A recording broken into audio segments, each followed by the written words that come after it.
Peu importe ce qu'il enseigne, cela ne va pas contredire cela. Donc si je veux le comprendre, je ne peux pas apporter mon agenda à l'écriture, je dois tirer mon agenda de l'écriture.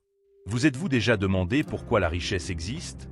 Avez-vous déjà entendu quelqu'un dire « Je ne veux pas gagner trop d'argent, parce que je ne veux pas manquer le paradis ». Et il base cela sur une mauvaise interprétation de l'idée qu'il est plus facile pour un chameau de passer par le chat d'une aiguille que pour un homme riche d'entrer dans le royaume des cieux. Eh bien, aujourd'hui, je vais discuter bibliquement pourquoi la richesse existe sur Terre en premier lieu, et c'est le titre de la vidéo, ou plutôt le titre de cette miniature que vous avez vue, et le titre de la vidéo est « Le plan de Dieu pour votre prospérité ». Dieu a-t-il un plan pour votre prospérité ou pas? Voyons ce que dit l'Écriture.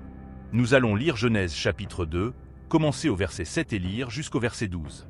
Il est dit « Et le Seigneur Dieu forma l'homme de la poussière du sol, et souffla dans ses narines le souffle de vie, et l'homme devint une âme vivante. Et le Seigneur Dieu planta un jardin en Éden, du côté de l'Orient, et y mit l'homme qu'il avait formé. Et le Seigneur Dieu fit pousser du sol tous les arbres agréables à voir et bons à manger, et l'arbre de la vie aussi au milieu du jardin, ainsi que l'arbre de la connaissance du bien et du mal. Et un fleuve sortait d'Éden pour arroser le jardin, et de là il se divisait en 4 bras. Le nom du premier est Pichon. C'est celui qui entoure tout le pays de Havila, où il y a de l'or, et l'or de ce pays est bon, et il y a là du délium et de la pierre d'onyx. Maintenant, si vous voulez comprendre ce que la Bible enseigne sur un concept quelconque, vous devez appliquer des principes d'interprétation biblique corrects. Le premier principe d'interprétation biblique correcte est qu'il n'y a pas de doctrines isolées dans les Écritures. Il est impossible de lire un verset et de comprendre ce qu'il signifie. L'une des raisons pour lesquelles il y a tant de fausses doctrines dans le monde, c'est que les gens ont extrait des versets de leur contexte. Ils n'ont pas appliqué les règles appropriées d'interprétation biblique pour comprendre ce que ce passage dit, alors ils sautent à une conclusion. Le seul exercice que certaines personnes font, ils sautent à une conclusion et croient que cela signifie la première chose qui leur vient à l'esprit après l'avoir lu. Eh bien, ce n'est pas comme cela que cela fonctionne. Les Écritures nous enseignent clairement que nous devons diviser correctement la parole de la vérité. Je vais me rendre sur mon tableau et vous montrer certaines des règles de l'interprétation biblique correcte que vous devez appliquer si vous voulez comprendre ce que la Bible dit et ce que la Bible signifie. Et je vais citer ma fille, du moins j'ai pris la citation d'elle. La Bible ne peut jamais dire ce qu'elle n'a jamais dit et elle ne peut jamais signifier ce qu'elle n'a jamais signifié. Donc, tout ce qu'elle dit, c'est ce qu'elle a toujours dit, et tout ce qu'elle signifie, c'est ce qu'elle a toujours signifié. Si vous suivez, laissez-moi entendre dire « Je suis sur la bonne voie ». D'accord, bien. Donc, la première règle de l'interprétation biblique correcte est la loi du contexte. Qu'est-ce que le contexte signifie? Le contexte signifie que lorsque j'étudie un passage des Écritures, pour savoir ce que signifie ce passage, je dois lire les versets autour de lui. Je dois savoir ce que les versets disent avant et après, et je dois savoir, si c'est un sujet particulier, ce que tous les autres versets de l'Écriture disent sur ce sujet. Je ne peux pas simplement le sortir de son contexte. Et donc, l'une des raisons pour lesquelles nous avons un problème pour comprendre ce concept d'abondance, ou de richesse, ou de prospérité, ou peu importe comment vous voulez l'appeler, c'est pourquoi les gens pensent que si vous enseignez ce que la Bible dit réellement sur la richesse, ils pensent que vous êtes un prédicateur de l'évangile de la prospérité. Peu importe ce que cela signifie. Je suis bien d'accord avec cela. Les gens disent parfois, « Tu es un prédicateur de l'évangile de la prospérité ». Je dois toujours poser la question, « Je ne sais pas, que voulez-vous dire par là ?» Si vous voulez dire que je crois que la Bible enseigne la prospérité, alors la réponse à cela serait absolument oui. Je suis un prédicateur de l'évangile de la prospérité, et le mot évangile signifie bonne nouvelle. Il est important d'enseigner aux gens la bonne nouvelle que la Bible enseigne à propos de la richesse. D'accord? Mais si vous demandez si je fais partie de ces personnes qui disent aux autres que si vous me donnez de l'argent, Dieu va vous bénir, eh bien, je ne suis pas comme ça parce que je n'ai pas de bénédiction à vendre. Je vais vous dire que si vous me donnez de l'argent, Dieu pourrait vous bénir. Et encore une fois, si vous me donnez de l'argent, il pourrait ne pas vous bénir. Vous devez donc utiliser le contexte des Écritures. Vous devez aussi savoir qui parle, à qui il parle, de quoi il parle. Est-ce que la personne donne une prescription individuelle, comme quand Jésus a dit au jeune homme riche, « Va, vends tout ce que tu as, donne-le aux pauvres, et viens et suis-moi » Ou bien donne-t-il un principe universel, comme la bénédiction de l'Éternel enrichit, et il n'y ajoute aucune douleur? Ou encore, la main du diligent enrichit, mais le paresseux sera soumis à la servitude. Les mots dans le passage sont-ils une prescription individuelle ou un principe universel? Toutes ces choses sont à prendre en compte lorsque nous cherchons à comprendre ce que la Bible dit. Donc, la loi du contexte, c'est que lorsque j'étudie un passage, je dois aussi lire ce qui vient avant et après. Je dois l'étudier à la lumière de tous les autres passages des Écritures. Par exemple, Quand la Bible dit qu'il est plus facile pour un chameau de passer par le chat d'une aiguille que pour un homme riche d'entrer dans le royaume des cieux, quel que soit le sens que cela a, il ne doit pas contredire ce que dit l'Écriture sur la bénédiction de l'Éternel qui enrichit sans ajouter de douleur. Cela ne va pas contredire l'idée que Dieu promet que la paresse, l'ivrognerie et la gourmandise peuvent rendre une personne pauvre, tandis que la diligence, la sagesse et la gestion peuvent rendre une personne riche. Donc, peu importe ce que cela enseigne, cela ne va pas contredire cela. Si je veux le comprendre, je ne peux pas amener mon agenda à l'Écriture, je dois obtenir mon agenda de l'Écriture. La loi du contexte est la première loi. La deuxième loi que nous devons appliquer est la loi des définitions. Et celle-ci me sidère. C'est incroyable combien de personnes qui se considèrent comme des défenseurs ou des enseignants de la Bible ne font pas d'études de mots. Si vous ne savez pas ce que les mots signifient, vous ne pouvez pas comprendre ce que le mot signifie. Je sais que je l'ai dit trop vite, je vais m'assurer que vous compreniez où je mets mes S. Si vous ne savez pas ce que les mots signifient, vous ne pouvez pas comprendre ce que le mot signifie. Il n'y a pas de moyen pour vous d'interpréter correctement un passage des Écritures sans utiliser un dictionnaire biblique et une concordance Strong pour étudier le mot original dans sa langue d'origine et ce qu'il signifie. Vous pouvez avoir une connaissance superficielle de ce que ça dit, mais vous ne pourrez pas comprendre en profondeur. Par exemple, lorsque je lis « racheter le temps, car les jours sont mauvais », je ne vais pas savoir ce que cela signifie à moins de chercher le mot de racheter, qui signifie racheter ou acheter à nouveau, mais cela signifie aussi rescaper de la perte et améliorer une opportunité. Si je ne sais pas cela, je vais penser que la Bible dit simplement « rachetez votre temps », mais je ne saurais pas comment appliquer cela tant que je ne regarde pas la signification des mots. Je suis censé acheter à nouveau mon temps, le sauver de la perte, améliorer mes opportunités. C'est pourquoi je ne répare pas ma propre voiture, je paie un mécanicien pour le faire. Que fais-je quand je paie un mécanicien? J'achète à nouveau le temps que je perdrais à réparer une voiture. Maintenant, je sais comment réparer une voiture, mais pourquoi je l'appelle une perte de temps? Mais marre, tu ne veux pas économiser de l'argent? Non, je préfère économiser du temps, parce que le temps est ce dont la vie est faite, n'est-ce pas? Et si vous faites l'erreur de valoriser l'argent plus que le temps, vous êtes accidentellement en train de valoriser l'argent plus que la vie. Donc, j'achète à nouveau mon temps, je le sauve de la perte et j'améliore mes opportunités. Comment j'améliore mes opportunités? Le temps que j'aurais passé à réparer ma voiture, je le passe à lire un livre pour apprendre une nouvelle compétence. Cette compétence me permet d'impacter le monde et de générer des revenus pour ma famille. Ça a du sens? En opposition à perdre mon temps à réparer ma voiture, nettoyer ma piscine ou tondre ma pelouse, je paye des personnes spécialisées dans ces tâches, car elles peuvent le faire en moins de temps que moi. Cela me permet d'économiser du temps, et tout ce que j'ai à faire, c'est de les payer en argent. Cela me donne l'opportunité de bénir l'entreprise de quelqu'un d'autre, car je valorise tellement mon temps. J'ai appris à optimiser mon temps. Mon temps vaut des milliers de dollars de l'heure. Donc si je passe une heure à tondre ma pelouse, cela me coûte 40 000 $. 40 000 $ de ma vie, de mon potentiel de gain. Vous me suivez? C'est pourquoi je ne répare pas moi-même les choses dans ma maison. C'est pourquoi, quand quelque chose se casse ici au studio, je ne le répare pas. Pourquoi?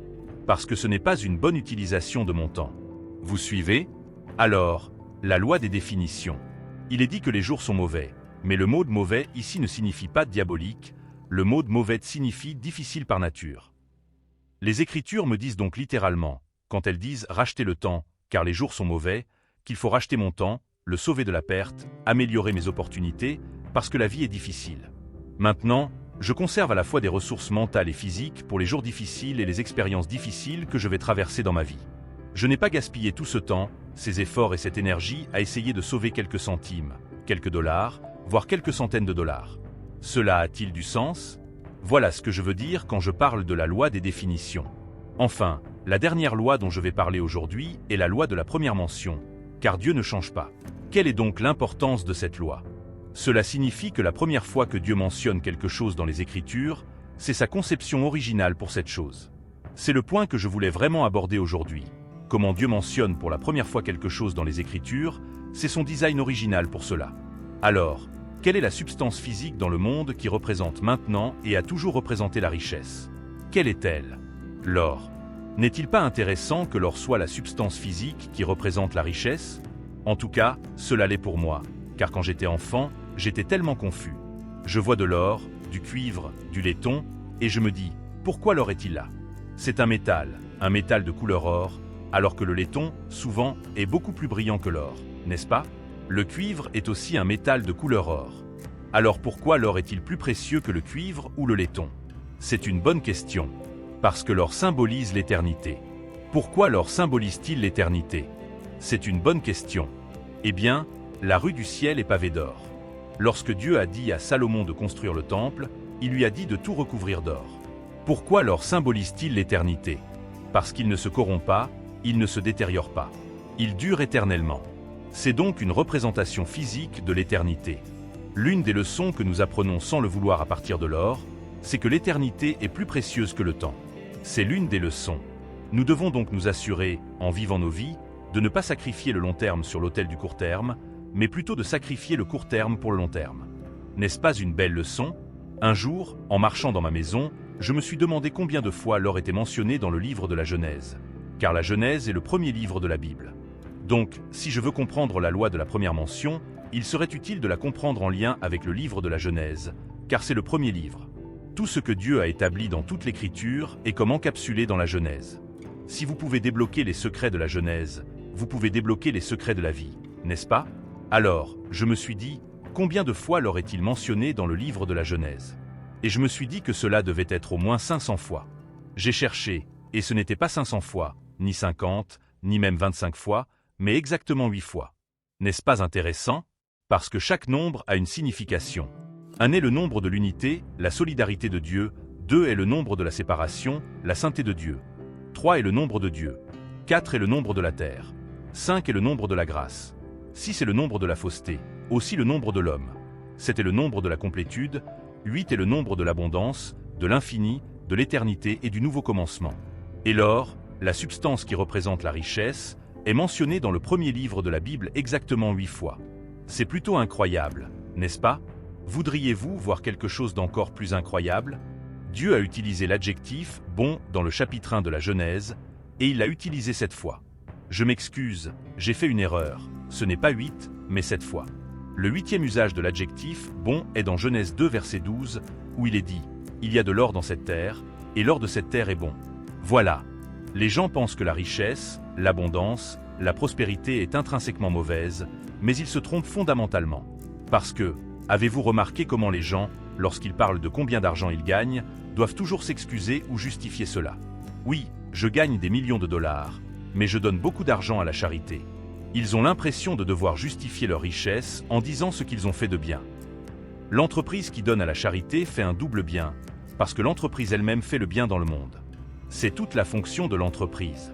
Maintenant, je sais que le gouvernement voudrait vous faire croire que ceux qui créent des entreprises, les créateurs, sont d'une manière ou d'une autre les pires, qu'ils sont la maladie sur Terre, mais les créateurs ne sont pas l'infection de la Terre. Ce sont les preneurs qui sont l'infection de la Terre. Le gouvernement dit « Nous allons prendre de ceux qui créent et donner à ceux qui ne créent pas ». Ce n'est pas le rôle du gouvernement de protéger et de fournir.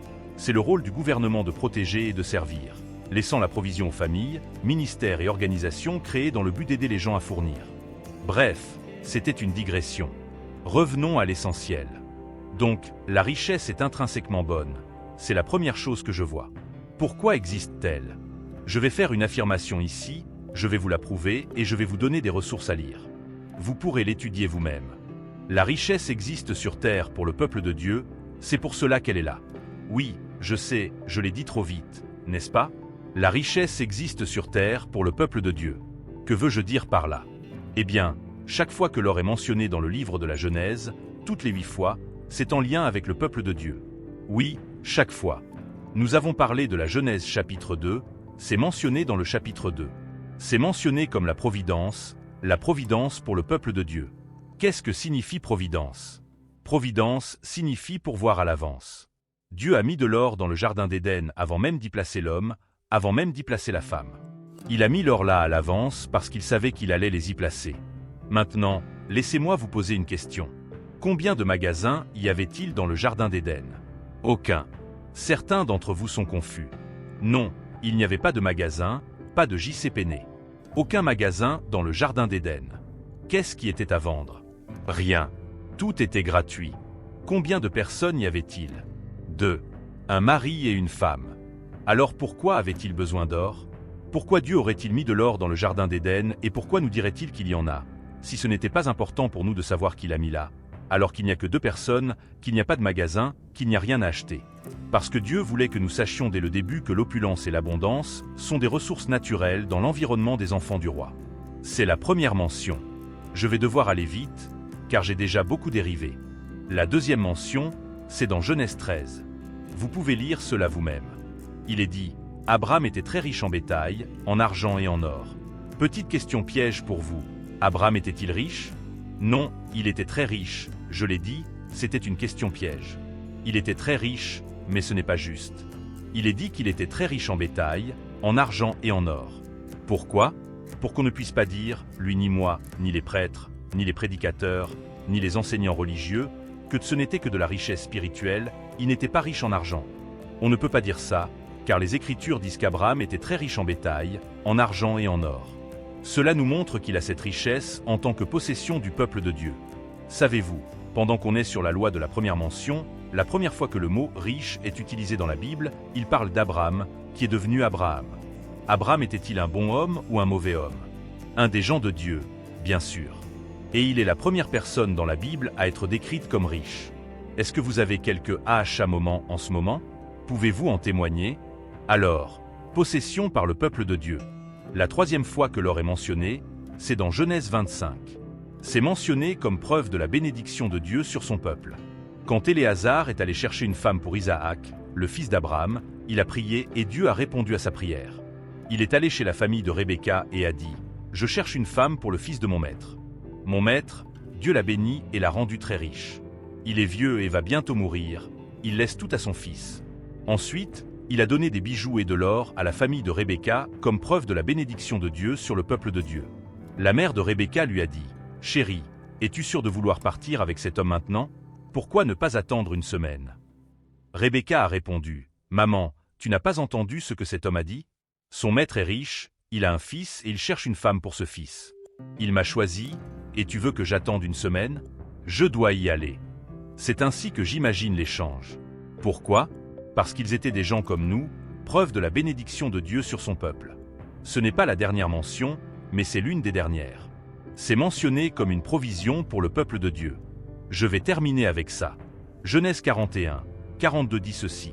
C'est la seule fois où quelqu'un qui n'est pas un enfant de Dieu possède de l'or, et ce que cette personne a fait avec l'or qu'elle avait. J'adore la Bible, elle est tellement complète. Il est dit que Pharaon a retiré la chaîne de son cou, l'a mise autour du cou de Joseph, a pris l'anneau d'or de son doigt et l'a mis au doigt de Joseph. Provision pour le peuple de Dieu, c'est le transfert de richesse. Vous avez raison, mais regardez ça.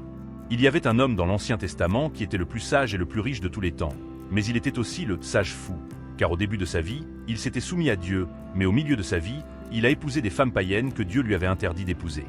Elles ont détourné son cœur de Dieu et il a connu une sorte de folie temporaire. Il a écrit les Proverbes au début de sa vie et l'Ecclésiaste à la fin. Ce dernier livre décrit le milieu de sa vie. Le thème de l'Ecclésiaste est « Si tu vis ta vie uniquement sous le soleil, tu as gaspillé ta vie et tu t'es torturé toi-même. » C'est le thème du livre. À la fin, nous savons qu'il est revenu à Dieu et s'est repenti.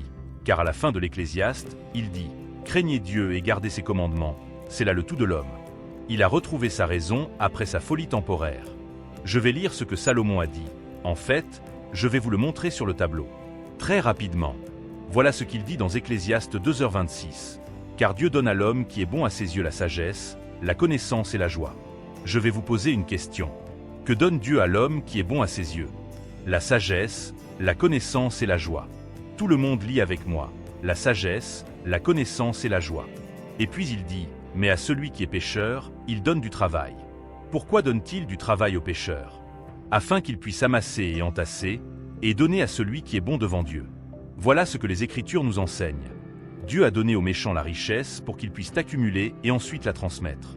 J'espère que cette étude biblique vous bénira. J'espère qu'elle vous libérera des mensonges qu'on nous a fait croire, que la pauvreté est la piété et que la richesse est la méchanceté. Que Dieu vous bénisse et merci d'avoir regardé aujourd'hui. La richesse est donc un outil pour accomplir le bien. Elle n'est pas intrinsèquement mauvaise, comme certains voudraient nous faire croire, elle fait partie d'un plan divin, un don de Dieu pour son peuple.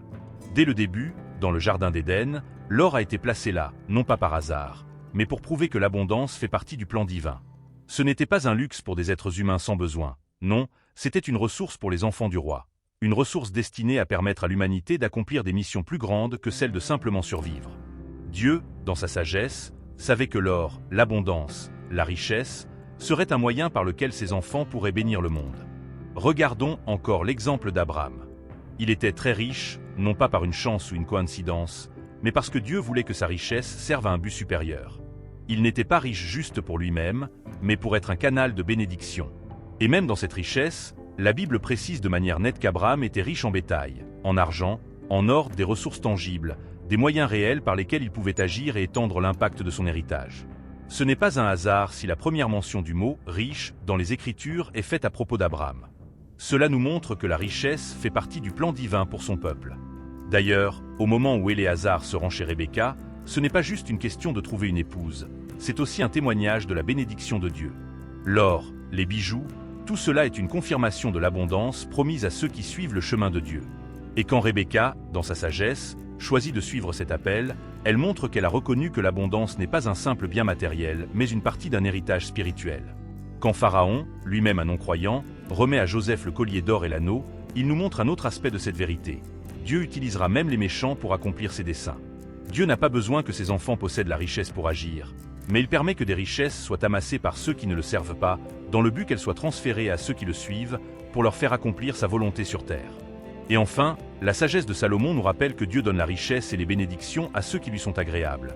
Mais il permet à ceux qui rejettent ses voies de travailler, de rassembler, de s'efforcer dans des efforts vains, afin que, in fine, ce qu'ils ont amassé soit transféré à ceux qui ont le cœur pur et qui poursuivent des objectifs justes.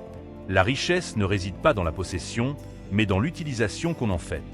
Ceux qui vivent sous le soleil, cherchant uniquement à accumuler pour eux-mêmes, passent à côté de ce que Dieu veut accomplir avec les ressources qu'il a données.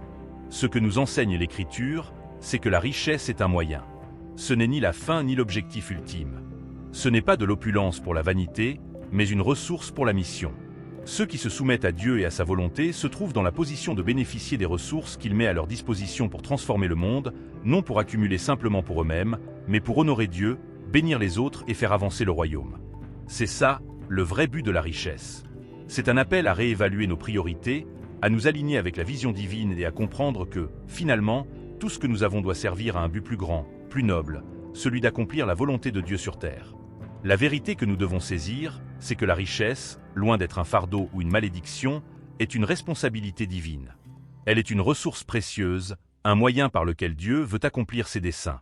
Dès la création, dans le jardin d'Éden, l'or était présent pour signifier l'abondance, la prospérité, non pas pour la vanité, mais pour la gloire de Dieu.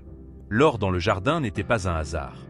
Dieu savait que l'humanité, en étant bénie par ses ressources, aurait la capacité d'accomplir des missions grandioses. Il ne voulait pas que nous vivions dans la pénurie, mais dans l'abondance, pour que nous puissions être des instruments de bénédiction pour le monde. Il ne s'agit pas simplement d'avoir pour soi, mais d'avoir pour pouvoir donner, pour pouvoir étendre le royaume de Dieu. Prenons l'exemple d'Abraham, un homme de foi. Il n'était pas riche par hasard. Il n'était pas riche pour amasser ou pour lui-même, mais parce que Dieu savait qu'il allait utiliser cette richesse pour accomplir des choses pour le royaume. L'argent, les terres, les animaux, tout ce qu'il possédait, il en était le gestionnaire. Il comprenait que la richesse n'était qu'un outil, un moyen de permettre à la bénédiction de se manifester dans le monde. Lorsque Dieu dit à Abraham qu'il allait devenir une grande nation, il ne parlait pas seulement de sa lignée spirituelle, mais aussi de la capacité qu'Abraham aurait de propager cette bénédiction en utilisant la richesse que Dieu lui avait donnée. Plus loin, dans l'histoire de Rebecca, nous voyons un autre exemple de cette vérité. Lorsqu'Éléazar, le serviteur d'Abraham, va chercher une femme pour Isaac, il ne se contente pas de trouver une belle jeune femme. Non, il trouve celle qui comprend que la richesse n'est pas un but, mais un moyen de servir Dieu.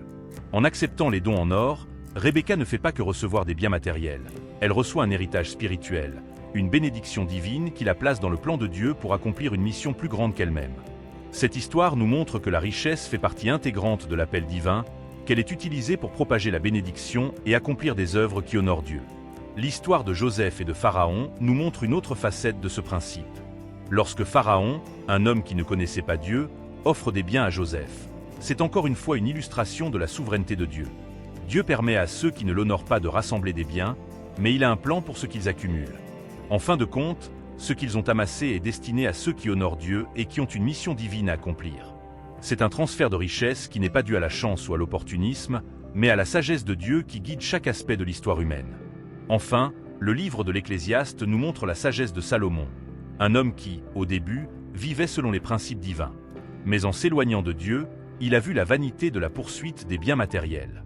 Il a appris, par expérience, que si nous vivons seulement pour la vie sous le soleil, pour accumuler et profiter des biens de ce monde, nous passons à côté du véritable sens de l'existence.